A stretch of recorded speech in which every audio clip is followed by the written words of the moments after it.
აი გზნობა ხო ადამიანს რომ რაღაცას ეტყვი ურჩევ და ისო დაგიჯერებს დაგეთანხმება და ისე აკეთებს როგორც შენ უთხარი და როგორც შენ ურჩიე ალბათ კარგი გზნობა განსაკუთრებით მშობლებს მოწონთ ხოლმე დამჯერი შვილები აი ჩემ შვილს რომ ვეუბნები არ ესმის და რა საშინელებაა და აი მეზობელი არ ვიცი მზიას შვილი როგორ უჯერებს დედას როგორ უჯერებს მამას უჯერებს პეტრეს, უჯერებს პავლეს და შენატრიან ხოლმე ასეთ ბავშვებს. ასევე არიან ადამიანები, ვისაც ძალიან სჭირდებათ, რომ დაეთანხმო.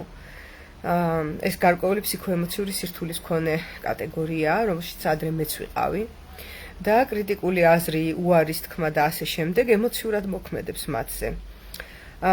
გარდა ტეხის ასაკში ყველა ასე არის ალბათ, შეიძლება ესე თქვა, პლუს მინუს. ხო და მოკლედ არიან ადამიანები, ვინც ძალიან ეჯაჭვებიან იდეას და ცდილობენ რომ მიიღონ დათანხმება და დაუჯერონ მათ. ეხლა რა სირთულე არის, როდესაც ადამიანი არის დამჯერი?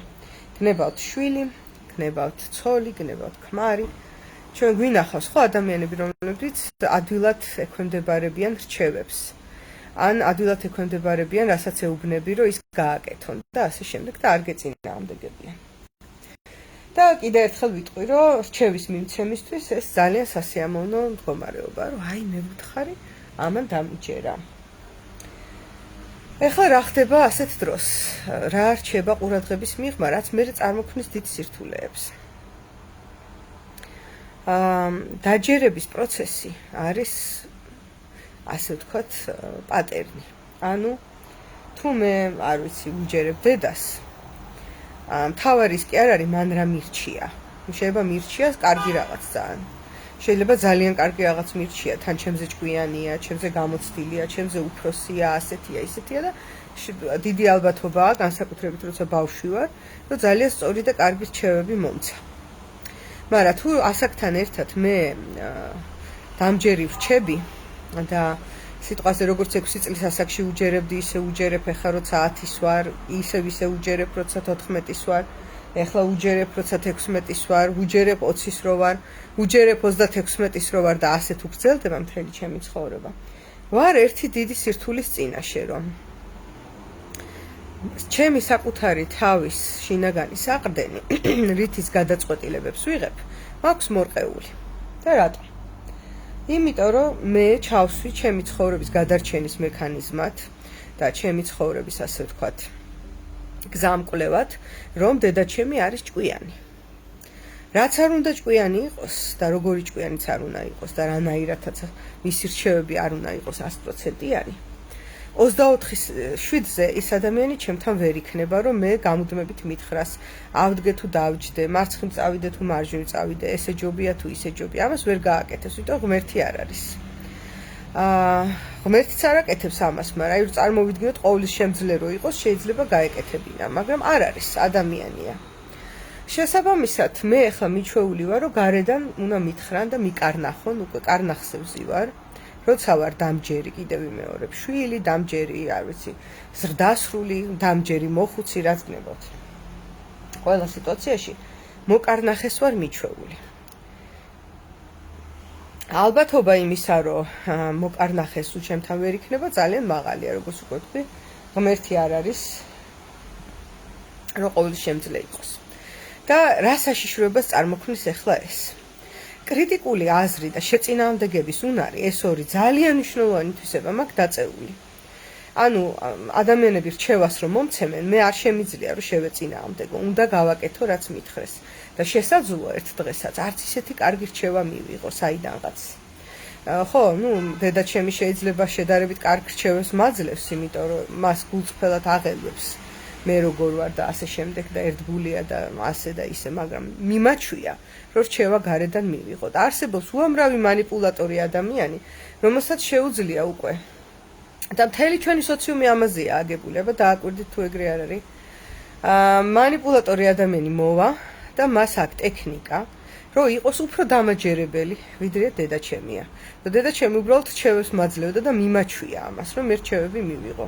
და ეხლა როცა манипуляტორი ადამიანი მოვადა, რომელსაც აქვს დახვეწილი ტექნიკა და ესეთი ხალხი არიან, როგორც აფერისტები, კრიმინალები, არ ვიცი, რაღაც მევახშეობის რაღაცა ბნელი მაშინ მყოფი ხალხი, ისე ბიზნეს ადვაიზორები თუ მრჩევლები, სამედიცინო სფეროს მოღვაწეები, ბატონო ჩემო, რომლებიც შარლატანები არიან ხოლმე, კითხავები, ჯადოქრები, არ ვიცი, ვიღაცეები, ასევე პოლიტიკოსები და ასევე დიდი კორპორაციების სარეკლამო აგენტები თუ გაყიდვების მენეჯერები, ძალიან ბევრი არიან, რომლებსაც აქვთ დედაჩემზე ბევრად დახვეწილი დამაჯერებლობის ტექნიკა. და თუ მე ახლა მიჩვეული ვარ, რომ დაუჯერო და ვიყო დამჯერი და ვიყო მიმყოლი, დამყოლი, მორჩილი, ეს სხვათა შორის რელიგიურ ხალხსაც უყვარს ეს მორჩილი. სპეციალურად, მაგრამ ამათ რა ავიწყდებათ, იცი ყველას, რომ მორჩილებას რო აჩვევ შენ ბავშვს და მორჩილებას რო აჩვევ ადამიანს და კრიტიკულ აზრს რო ართმევ და ასე ვთქვათ სიჯიუტეს რო დაგმობ და ასე შემდეგ, რა გამოვიდა, რომ შენზე უკეთესად თუ ურჩევს ვიღაც, იმას მოусმენს. და მთელი პრობლემები წარმოიქმნება, იმიტომ რომ კარგი, თქვათ 4-5 წლის ასაკში დედა იყო უპირობო ლიდერი ადამიანის ცხოვრებაში და დედის დამჯერი იყო, კარგი. მაგრამ შეიძლება 16 წლის ასაკში ქუჩის კუთხეში ვიღაცა ნარკობარი გამოვიდეს და დედამისზე უკეთესი დამაჯერებლობით ესაუბროს ამ ადამიანს და დააჯეროს, რომ კლდეზე გადახტომა კარგია. და ეს ადამიანი მიჩვეულია დაჯერებას, ნახეთ, პატერნია ჩასმული, რომ მე ვიჯერებ თუ დამაჯერებლად მესაუბრებიან.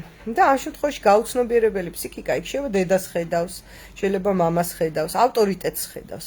სიტყვა ავტორიტეტი არის აქ გასაღები. ანუ ადამიანი მიჩვეულია, რომ ავტორიტეტი არის გარეთ და ავტორიტეტი არ არის თვითონ.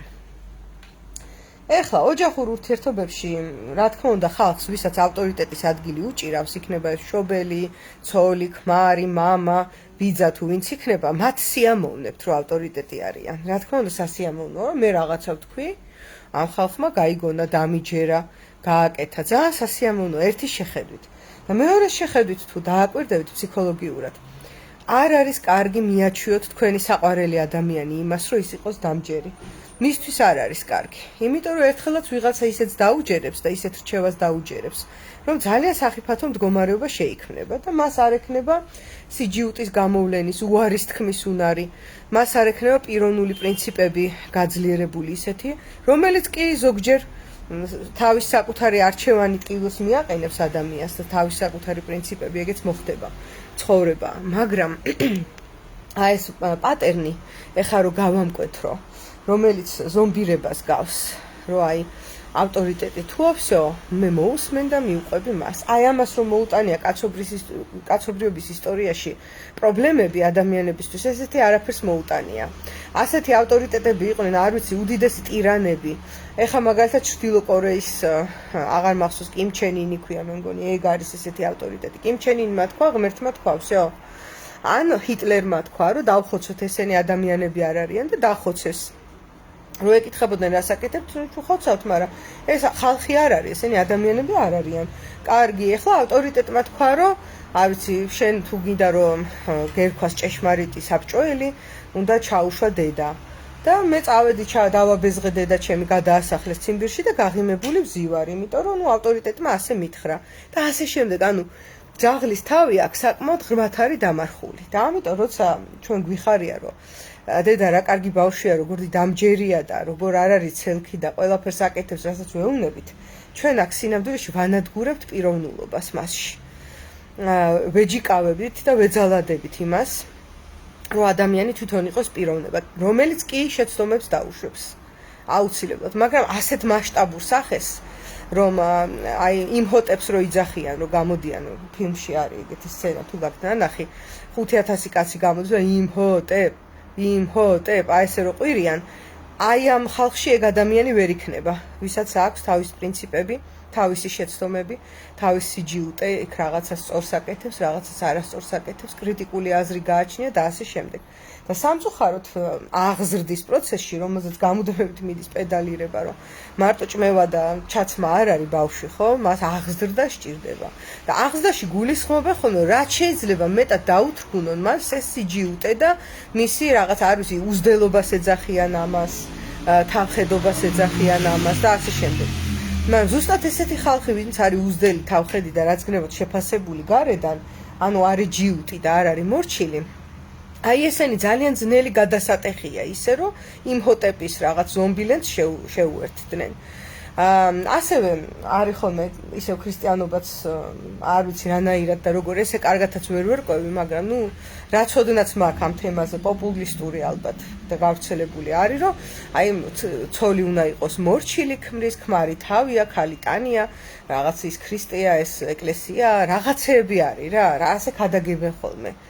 ხო და ეხლა ნახეთ მორჩილებას მიეჩვია ხო თქვა ქალი და ეკლესიაში ძალიან ცდილობენ რომ ქალმა ხმა არ უნდა მოიღოს ჩუმად უნდა იყოს ეს არის სათნოება მარტო კაცებმა უნდა ილაპარაკონ ამას გადაგებდნენ არ ვიცი 1-15 წელს წინ მე როცა დავდიოდი ასე გადაგებდნენ და ეხლა არ ვიცი რას აკეთებენ მომდის ხოლმე რაღაც ინფორმაციები მაგრამ ეს ზუსტად ჩახედული არა ვარ და რას აკეთებ ამით როცა აჩვევ ქალს რომ იყოს მორჩილი და ჩუმად იყოს და ხმა არ მოიღოს დღეს შენ ელაპარაკები და ხო სხვა დაელაპარაკება და იმას დაუჯერებს. ეხლა მოდით ისევ ქრისტიანული ჭრილიდან, იმიტომ ესენი პარაბოლებია, ხო? ბიბლიაში რაც არის. ანუ იგავები. ეხლა რო შევხედოთ მაქედან. ძველ აღთქმაში რო არის, სუსუ პირველი იგავი 64-დან გაძევება რა არის, აბა დააკვირდით. ეს არის საუბარი არის იმაზე, რომ ადამი და ევა არ იყვნენ პიროვნულად შემდგარი ხალხი. ევამ მოისმინა გველის რჩევა და წაყვადა იმან უთხრა რომ აჰა შეჭამეო და კაი შეჭამა იმიტომ რომ მას არანაირი სიჯიუტე შეწინააღმდეგება პიროვნულობა ისა არ ქონია რა დამჯერობას იყო მიჩვეული აშკარად ხო და ჩვენ პატარა ასაკში ყველა ეგრე ვართ ეგრეც უნდა იყოს 2-3 წლის ბავშვმა რა თქმა უნდა მაინც აქვს სიჯიუტე ოღონდ სხვანაირი რა ეს ჯერ პიროვნული არ არის უბრალოდ სიჯიუტეა ეს სიტყვა სიჯიუტე აღწერს პიროვნულობა მერე ყალიბდება, აი სადაც პიროვნება აი კაცრად დადგება რაღაც პრინციპზე და ფეხს ვერ მოაცვლევინებ, ხო?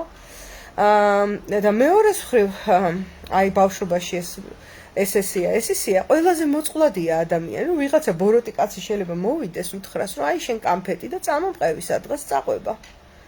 იმიტომ რომ არ არის ჯერ იქ, ნახე დაჯერება არის, პრევალირებს დაჯერება და ასეთი მდგომარეობაში ვართ ხოლმე დასრულ ასაკშიც ხშირად, იცი?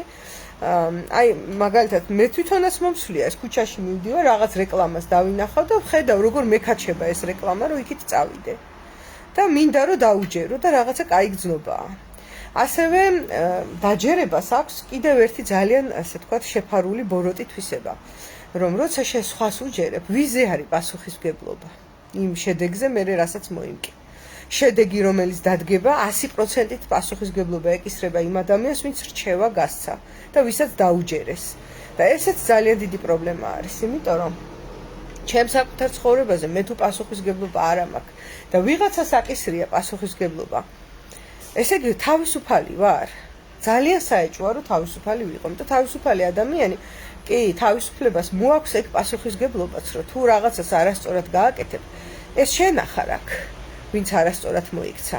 პეტრემ მირჩია, პავლემ მითხრა, დედაჩემამ მითხრა, ბიძინამ მითხრა, არ ვიცი, პატრიარქამ დამლოცა და კურთხევამ მომცა და ამან მითხრა და იმან მითხრა, არის გრამაფონში.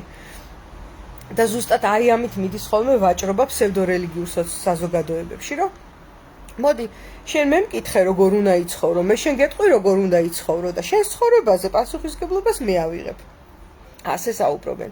მაგრამ ეხლა მე თვითონ რომ მოგიყვეთ ერთი კონკრეტული შემთხვევა, სადაც სახელებს და გვარებს არ დავასახელებ. იყო ასეთი кейსი, ჩემს ირგვლივ სამეზობლოში. იყო ერთი ახალგაზრდა ქალი, რამდენიმე შვილის დედა, რომელსაც ჰქონდა ფსიქიკური სირთულე. ცხადი ფსიქიკური სირთულე, რომ მაშინ მე ფსიქოლოგი არ ვიყავი და არ ჭირდებოდა მის სირთულეს ფსიქოლოგიის ცოდნა, რომ დაგენახა. და ამავდროულად იყო ძალიან ეკლესიური და ძალიან აწვალეს ეკლესიურმა ხალხმა. უთხრეს ესე ილოცე, ისე იმარხულე, ეს გააკეთე, ის გააკეთე და გამუდმებით უარყოფდნენ, რომ მას ჰქონდა ფსიქიკური სირთულე ამ ქალს. კიდევ ვიმეორებ, რამდენიმე შვილის დედას. და ეუბნებოდნენ, აი შენ აღსარება თქვი და ჩვენ ვილოცებთ თუ რასაც ვიზავთ და შენს პასუხისგებლობას მოახსნით და მთლიანად მიენდო ეს ქალი, დაუჯერა ბოლომდე, ფანატიკურად დაუჯერა. ესეც თვითონ ფსიქიკური სირთულიდან გამომდინარე და გავიდა დაახლოებით 1 წელი, მისცა მას ფსიქიკური შეტევა, უდიდესი და მოვიდნენ ეს მღვდლები თუ ვიღაცეები, რაღაცები უთხრეს ისევ და რო დაინახეს, რომ არაფერი გამოდიოდა, დააკრეს ფეხი, გაიქცნენ და თვალით აღარ გვინახია არც ერთი სამეზობლოს. და ისევ მერე სასწრაფო მოვიდა, წაიყვანეს ეს ქალი და სამედიცინო სფერო დაეხმარა მას. ხოლო ამ, ასე ვთქვათ, ფსევდოსასულიერო პირებმა ის მიატოვეს უდიდესი გასაჭირის დროს. მაგრამ სანამ ის გასაჭირი მოვიდოდა, იქამდე ტვინი აუფეთქეს რჩევებით. ესე უნდა ქნა, ესე უნდა გააკეთო, ესე უნდა იცხოვრო. და ესეც უჯერებდა, რაც შეეძლო. ფანატიკურად უჯერებდა, იცი? და პრობლემა ნახეთ ეხა უკვე ფსიქოლოგის გადასახედიდან რო გითხრათ და თერაპევტის გადასახედიდან, იქაც კი ცხადი იყო, რომ ის ასე უჯერებდა მათ. ანუ ადამიანს საკუთარი შინაგანი ხმა აღარ ესმოდა ფსიქიკური სირთულიდან გამომდინარე. და ერთი სული ქონდა, რომ ვიღაცას დაყრდნობოდა გარეთ რა. და ეს ფაქტიურად იყო მიშველეთ, აი ეს განაცხადი.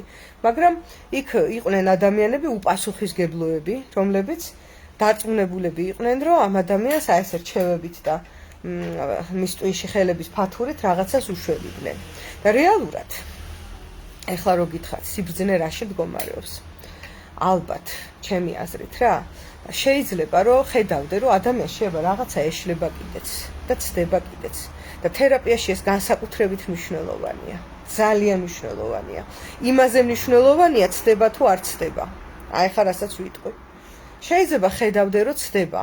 რაღაც გამოცდილი თერაპიული სხვა არსებობს, აი ზოგი 25 წელია თერაპევტია.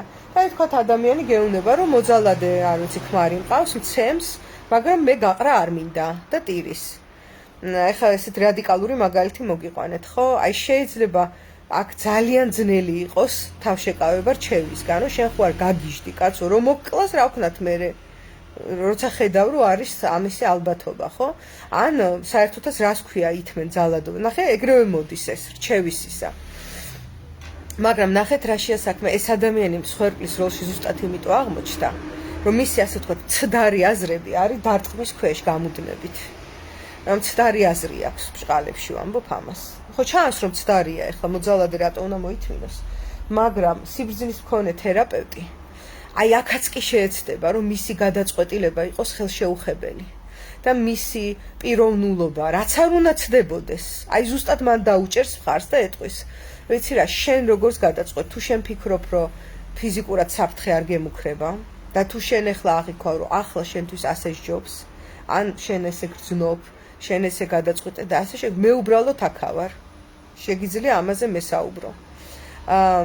ან რამე ხომ არ გჭირდება ჩემგან. რამე შემიძლია შენთვის ისე, რომ თან შენს გადაწყვეტილებას მე არ შევეხო და არ ვაკრიტიკო და დამჯერად არ გაქციო, რომ ახლა იმ ქმრის ნაცვლად, რომელიც მოძალადეა, ახლა მე ვიყო მოძალადე. ნახეთ, როგორი დახვეწილი რაღაცა არის. ანუ ეს რომ მე მინდა რომ ვიღაცა ადამიანო დამიჯეროს, არის ძალიან შეფარული, ძალიან პაწაწინა ძალადობის ფორმა. და ამიტომაც, როდესაც თერაპიულ პროცესში გამოცდილი თერაპევტი მისცემს ამ ადამიანს იმ სივრცესაც კი, რომ თავისი მცდარი გადაწყვეტილება დაიცვას და იმ თავის გინდაც მცდარ არასწორ, აბსოლუტურად არასწორ გადაწყვეტილებაზე ხარი დაუჭიროს, რომ შენ გადაწყვიტე, აჰა, თუ გადაწყვიტე მე აქა ვარ. მე ვინა ვარ შენ ცხოვრებაში, რომ გადაწყვეტილებები მივიღო. შენ ახალ მნიშვნელოვანი. აი ეს არის ზუსტად ის ახალი გამოცდილება და ის ახალი, ასე ვთქვათ, ჟანგბადი, რომელიც მე ადამიანის ცხოვრებაში იმ სივრცეს წარმოქმნის, რომ მას სწორი გადაწყვეტილებები მიიღოს. აი ესე ხდება სწორი გადაწყვეტილებისკენ წასვლა. და არა იმით, რომ ჩვენ ლოგიკურად უმტკიცოთ ახლა ერთმანეთს, რა არის სწორი, რა არის არასწორი, ეს ისია, ეს ესია, სხვა ომში რო არის ბრძენი. და ამიტომაც კიდე ერთი, ასე ვთქვათ, ცოტა შორიდან გადასახედი რა, იმიტომ რომ ახლდა რო უყურებთ, ახლა დედამიწას რო უყურებ, ბრტყელია, ხო მართალია? ცოტა შორს რო გადიხარ, სფეროა, ხედავ. და კიდე უფრო შორს თუ გახვალ, მიხვდები, რომ კოსმოსში რაღაცა პაწაწინა წერტილია, ტრის ხელა, ხო? და კიდევ უფრო შორს თუ წახვალ, არ ვიცი უკვე. შეიძლება მიხვდე, რომ საერთოდ პირობითია ეს სამყარო და შედარებითი და ასე შემდეგ. ანუ გადასახედი ძალიან მნიშვნელოვანია. მე არ ვამბობ, რომ ის ადამიანები, ვინც ძალადობის მსხვერპლს ურჩევენ, რომ დაშორდეს, რაიმე ცუდი განზრახვით არიან. არა. მე მესმის, ეგ არის პირველი გადასახედი, რომ დედამიწა ბრტყელია, მაგრამ გულწრფელია, ცდილობენ, რომ რაღაცა ურჩიონ, ხო? რომ ხედავენ, რომ ძალადობაშია. ცოტა უკეთესი გადასახედი ოდნავ შორს წასული და ოდნავ სიბრძნის შემცველი არის წეღანაც აღწერე, რომ ყველაზე მთავარი მაინც არის, რომ პიროვნება რა გადაწყვეტილებასაც იღებს, იგრძნოს, რომ კი ბატონო, ეს მისი გადასაწყვეტია. სხვა იქ ვერავინ ჩაერევა და მეორეს მხრივ პასუხისგებლობასაც თვითონ ატარებს იმ გადაწყვეტილებაზე, რაც მიიღო. და ბოლოს ერთი ძალიან მნიშვნელოვანი დეტალი მინდა გითხრათ. ამ ჩვენს კულტურაში, სადაც გამუდმებით ერთმანეთის დარწმუნება, კამათი, კრიტიკა, დამიჯერე მიმდინარეობს, ხო? მე მაგალითად რაც მასწავლა ცხოვრება, მე ხარ როგორც თერაპევტი ესე აღარ ვიტყვი, როგორც ტასოგეგია ესე ვისაუბრებ. არის ერთი ძალიან მნიშვნელოვანი მომენტი, რომ თუ ადამიანს შეუძლია, რომ წინააღმდეგობაში ჩადგეს და არა თქვას და პრინციპულად შეჯდეს ვირზე, რომც ხედავდე, რომ ცდება. რაღაცნაირად ვაფასებ ამას. და თუ მე ადამიანი ყველაფერში მეთანხმება, ყველაფერზე, ასე ვთქვათ, თავს მიქნევს, თუ მე რამე შენიშვნა მივეციან, რაღაცა ეგრევე დამიჯერა, მე როგორც მინდოდა ისე მიქნია თავი, ყველაფერზე ესე უკვე ვიცი, რომ მატყუებს. რაღაცა მიზანი აქვს ხა ამ ადამიანს, რომ მე მომატყუილოს რა. არ ვიცი რა მიზანი. ან შეიძლება რაღაცა ჩასმული აქვს ფსიქოემოციური მდგომარეობა და ცდილობს, რომ გამუდმებით დამიახლოვდეს და უფრო მომიახლოვდეს და უფრო რაღაცის გამო, არ ვიცი. მაგრამ საერთოდ ცნობილია, რომ დათანხმება აახლოვებს ადამიანებს და უარის თქმა აშორებს, დისტანციას ზრდის.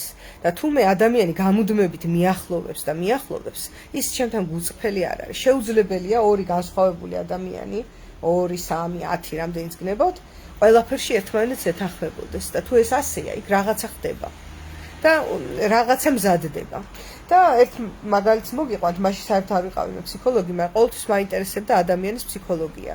და ასევე დეტალები შეიძლება გამომრჩენოდა ხოლმე, მაგრამ ძალიან ფუნდამენტურ რაღაცებს ხედავდი. ბავშვობიდან მქონდა ეს.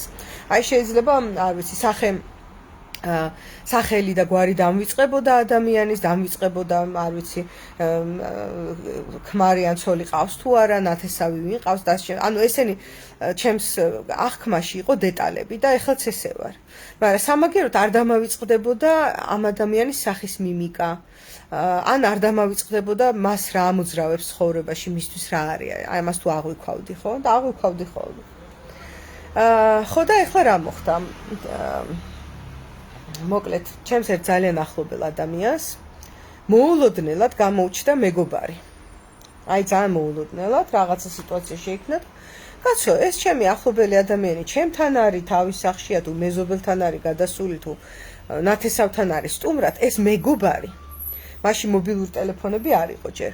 ყველგან ურეკავს. ანუ სახლის ნომერი იცის, ჩემი ნომერი იცის, როცა ჩემთან არის სტუმრად ეს ჩემი ახლობელი, მეზობლის ნომერი იცის, ამის ნომერი და ურეკავს და გამუდმებით ეფერება და ეუბნება, რომ დედა შენ რა კარგი ხარ, შენ მართალი ხარ, ჭკვიანი ხარ, კეთილი ხარ, ასეთი ხარ, ისეთი ხარ. ესე ფიქრობ, მართალია, ზუსტად ეგრეა. მოიცა სხვანაირად ფიქრობ, კი ბატონო, ეგრეა, ზუსტად ეგრეა, გეთანხმები, ანუ ხვდებით ხო რა ფენომენია. და აქცევს გამუდმებით ყურადღებას და ხედავ, რომ ეს ჩემი ახლობელი რაღაცნაირად კმაყოფილია, იცი? ეს ხო ძალიან ადამიანურია. ეხლა წარმოიდგინეთ ვიღაც ადამიანი, რომელიც სულ აღფრთოვანებულია თქვენით და სულ გეთანხმებათ და სულ ხოს ამბობს და როგორ გითხრა რა. რა თქმა უნდა, სასიამოვნო ეს არის პროცესი და რაღაცნაირად თამაში ძალიან პატარა ვარ რა, ალბათ 22 წლის ვარ. და მიუტრიალდი ამ ჩემ ახლობას და ვიმედი, რომ ფრთხილად იყავი რა ამ ადამიანთან მეთქი. რაღაცა არაბუნებრივია ეს რაც ხდება. ამავე ახლობელს ჩემთან ქონია ხშირად პრეტენზია, რომ მე ეს ავარ, ანუ რაღაცები მithქვას ხოლმე კრიტიკული აზრი და როგორ გითხრა, უსიამოვნოა ალბათ ეს. ბევრიც არ უნდა მოგივიდეთ, ეხა ეგრე არ გაიგოთ, რომ მივარდე და რახან ახლობელია და გულწრფელი ხარ, აჯახო და აჯახო სულ შენი სიბჭყალებში სიმართლე რა, ეგრეც არ შეიძლება. უკიდურესობები არ ვარგა, მაგრამ მქონია ხოლმე კამათი მოკლედ ამ ახლობელთან და საერთოდ ჩემი ერთ-ერთი თვისება ეს არის, რომ ხანდახან ვიცი ხოლმე გაკრიტიკებაც კამათიც აუგის თქვა ბჭყალებში. ძველ ქართულად რო გითხრათ, ხო და მე მომხდარა ეგეთ შემთხვევაში შემთხვევაში მეგობარიც კი დამიკარგია ამის გამო, იმიტომ რომ მას აღუქვია, რომ რახან მე სხვა აზრი მქონდა, განსხვავებული აზრი და კრიტიკა, ესე მტერი ვარ რა. ხო და რომ მივხვდი, რომ ვერ გადავარწმუნებ, იცი ესეა მოწყობილი ეს ადამიანი, მას მიაჩნია, რომ თუ მეგობარი ვარ, უნდა დავეთანხმო.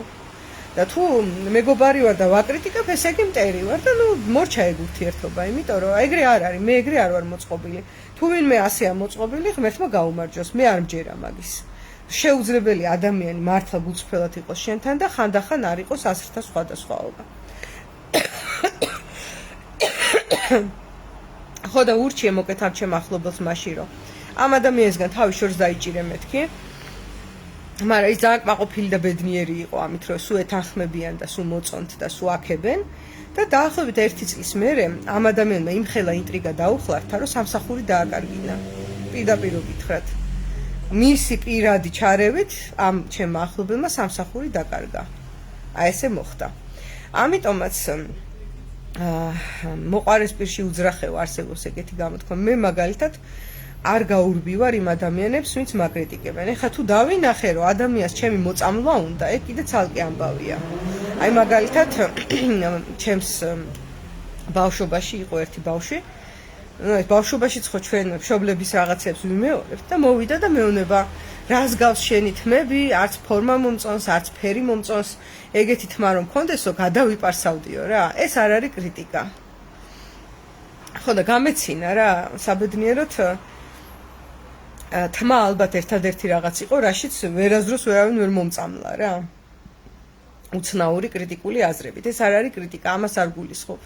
კრიტიკა არის, რომ მაგალითად მე რომ ვამბობ, რომ ვაშლი არის სასარგებლო და ჩემი მეგობარი ამბობს, რომ კი სასარგებლოა და ამავდროულად მე ვფიქრობ, რომ ხშირად თუ შეჭამ ვაშლს, ბლა ბლა ბლა ბლა და ასე შემდეგ. ანუ არსებობს რაღაცა კრიტიკა, რომელსაც აქვს არგუმენტები და ის უბრალოდ სხვანაირად ხედავს რა ის ადამიანი და არის წაკითხული აქვს, რომ ვაშლი არ უნდა ჭამო წესით. მე წაკითხული მაქვს, რომ უნდა ჭამო და შეიძლება ამაზე მოგვივიდეს ძალიან უსიამოვნება და კამათი და ეს არის ჯანსაღი და ნორმალური. მოკეთ აქ შევჩერდები, რა კავშირში იყო ახლა ეს დამჯერობასთან. მაგასაც გეტყვით, რომ ეს დამჯერი ადამიანი, რომელიც ჯერ უჯერებდა, არ ვიცი, დედას და მამას, მე არ ვიცი, გარდატეხის ასაკში ვიღაც ავტორიტეტი იქნება, ეს შეიძლება ქუჩაში იყოს ეგ ავტორიტეტი სამწუხაროდ, ან კრიმინალური მასში იყოს, ან ინტერნეტში იყოს, დღეს ვიღაცები YouTube-ზეც არიან ესეთი ავტორიტეტები. რაღაცა დოზით თან ეს ნორმალურია, მაგრამ მე საუბრობ აი ბრმათ, რომ აი როგორი ბავშვიცით, რომ ინატრებს ყველა მშობელი ისეთი დამჯერი ბავშვი რა, აი ამაზე მაქვს საუბარი, თორე რაღაც დონეზე ყველა ბავშვს აქვს ეს. ხო და აი ეს დამჯერი და კარგი ბავშვი ბჭყალებში ძალიან ადვილი სამანიპულაციოა მერე. აგერ ეს ერთი ვარიანტი არის, რომ ავტორიტეტის გზით მანიპულირებენ, პოლიტიკოსები, რელიგიური ფსევდოლიდერები, იქ ვიღაცა მჩხიბავები, აფერისტები, ბიზნესის რაღაცა ფსევდოპარტნიორი, ბანკები, სარეკლამო კომპანიები, ვინც გნებავთ. და მეორე ვარიანტი არის, რომ ეს დამჯერი და ესეთი ბავშვი, რომელიც მერე შეაქეს, ნახე, რომ ყოჩახ შენ როგორ კარგად დაგვიჯერე.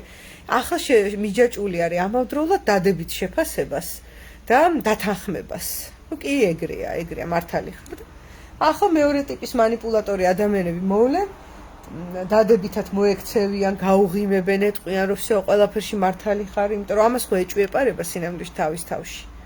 იქიდან გაუმდინარე სულ გარეთ უსმენდა რაღაცას, ხო? მას არც მიაჩნია, რომ მისი აზრი შეიძლება მნიშვნელოვანია და მისი შინაგანი ხმა შესაძლოა ზოგჯერ 100%-ით მართალია, ცოტათი მართალი კი არა, ის სრულიად მართალი და ეს აღარ ჯერა ეხა ამდენი დაჯერების ფონზე გარეთ რო უჯერა ხალხს. მე რატო უჯერებ გარეთ? იმიტომ რომ ჩემი არ მჯერა. მე პირადად მაქვს ეგ გამოცდილი, იცით, ამასაც მოგიყვებით და ეხა დავამთავრებ ამით. არ ვიცი, რაღაცა ასაკში იყო ჩემ ოჯახში კრიზისი, რა დროსაც მე გადავწყვიტე, რომ მე არ ვიყავი დასაჯერებელი და სანდო ადამიანი, ჩემი თავის მიმართ.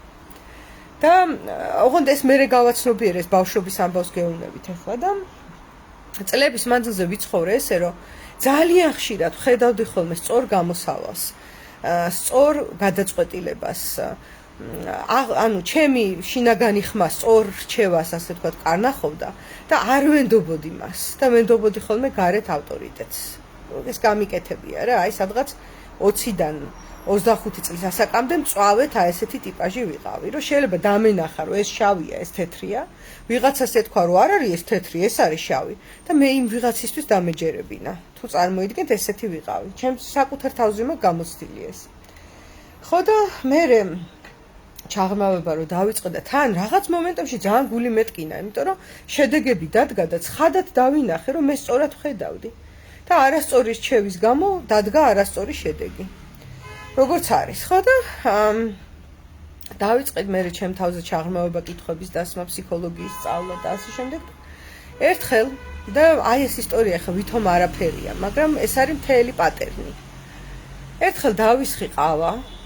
და დასხმის დროს აი წყალს რო ვასხავდი ჩავყარე ყავა დავასხი წყალი დავინახე აი წამის მე-1000-ში რაღაც ჩავარდა რა ამ ყავაში და ყავა ხო გამჭვირვალე არ არის ხო და პირველი იცით რა მომივიდა პირველი რეაქცია რომ ესე მასწავლეს ხო მე ჩემგან ითხოვდნენ რომ მე დამჯერი ყოფილიყავი ბავშვობაში ფლათ არ გამოდიოდა ეგ ამბავი საბედნიეროდ მაგრამ რაღაც დონეზე გამოდიოდა და პირველი რეაქცია რაც მომცა იყო რომ მომეჩვენა ვა არა მეთქი კაცო მომეჩვენებოდა ახლა წყალში რა უნდა ყოფილიყო თქო ხო და ერთი წამი ესე გავჩერე და მოიცა კაცო ჩემ საკუთარ თვალს არ ვენდობი მეთქი რაც დავინახე ხო და ეხაც ემოციას მაძლევს იცი ეს იყო გარდამტეხი აღქმა გაცნობიერება ჩემ ცხოვრებაში ერთ-ერთი რომ ძალიან მნიშვნელოვანია მე რა დავინახე და ის რომ მე მიჩვეული ვარ რომ მე რაც დავინახე იმას არ ვენდო ნახე და მომეჩვენა